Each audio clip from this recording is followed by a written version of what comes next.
what I did was I took this tractor with the middle buster on it. I'll show it to you in just a second. We plowed down this row of potatoes. We took a lawnmower, cut the tops off where we could see and get the grass and stuff out of the way, and went down to there and plowed them up. You can see behind me what's left back there laying. You see a potato too. The ones that are rotten, like this one, I don't know, it may have been all right actually, but it's got a cut spot in it. Some of these, and we've had so much rain, there was a lot of them. You see how the ends just, you don't want to put that in with your potatoes. Most of y'all know all this stuff, but in case you didn't, not familiar with it, don't pick up the ones that's got rotten spots, because what they'll do is they'll start making the rest of them rot along with your other potatoes. And I'll show you what I'm fixing to do. I spared you all the just loud tractor running. I didn't figure you cared about hearing it, but I'm gonna show you right quick. My old Ford tractor, my grandpa's old tractor. A lot of memories on that old tractor. But this middle buster is what I use to plow them up. And see, it's got a pretty large, we have a smaller one, but this one is pretty large, and it rolls them potatoes out of the ground good. I'll show you what we fixing to do with it. I'll take y'all on a little short tractor ride.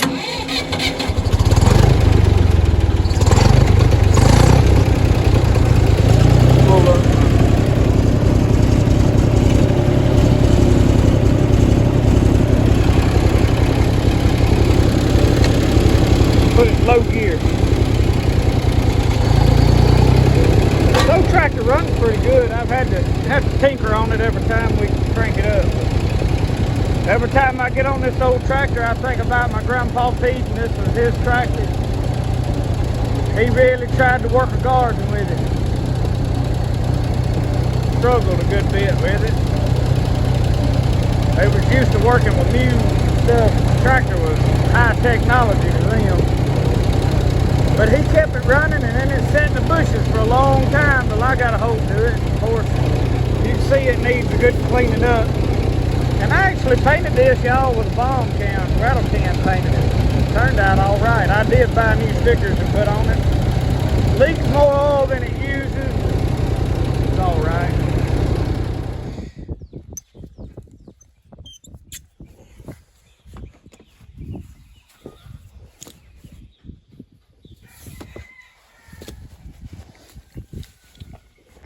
All right, I tilted that up where this water will run out, dirt run out.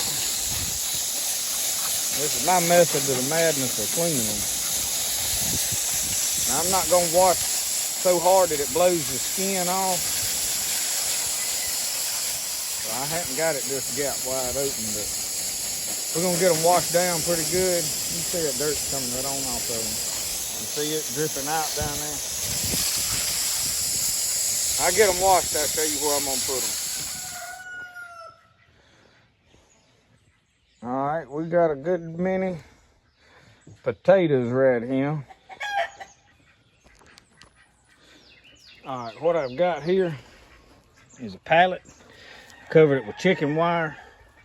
Folded these edges around just to raise it up about 6 inches, a foot. I don't know, it's probably about a foot. And I folded these ends right here just to hold it together. Now it's not gonna quite slide under my smokehouse, but I'm gonna pile all these potatoes on here, and then I can fold that wire kind of over the top.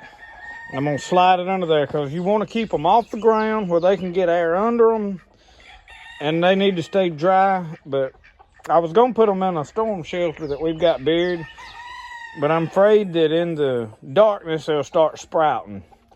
So we're gonna try this, see how it works.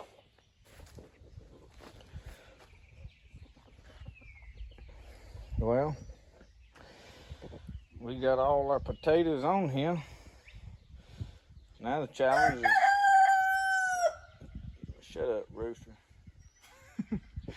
Challenge now is to see if we can get them slid up under yonder. I don't know.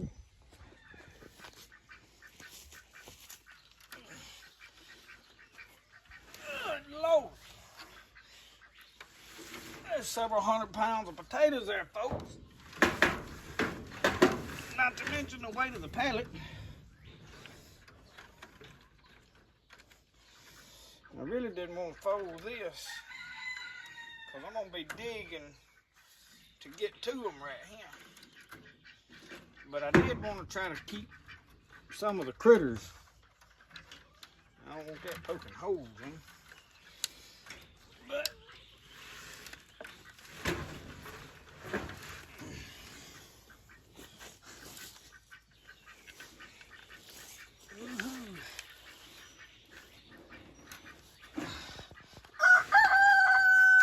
oh, I'm pushed up against them. Junk over here.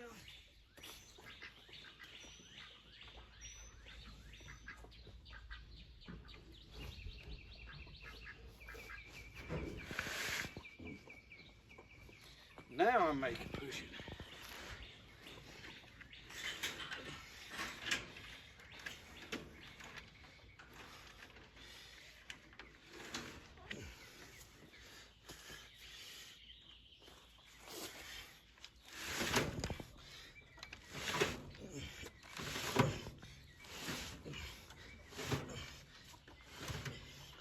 All right.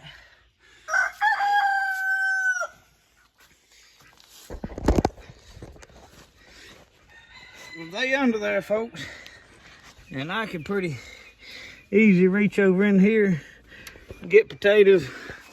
Once I get all I can reach, I'll slide them out. It'll get lighter as we go, but that was my answer for storing potatoes.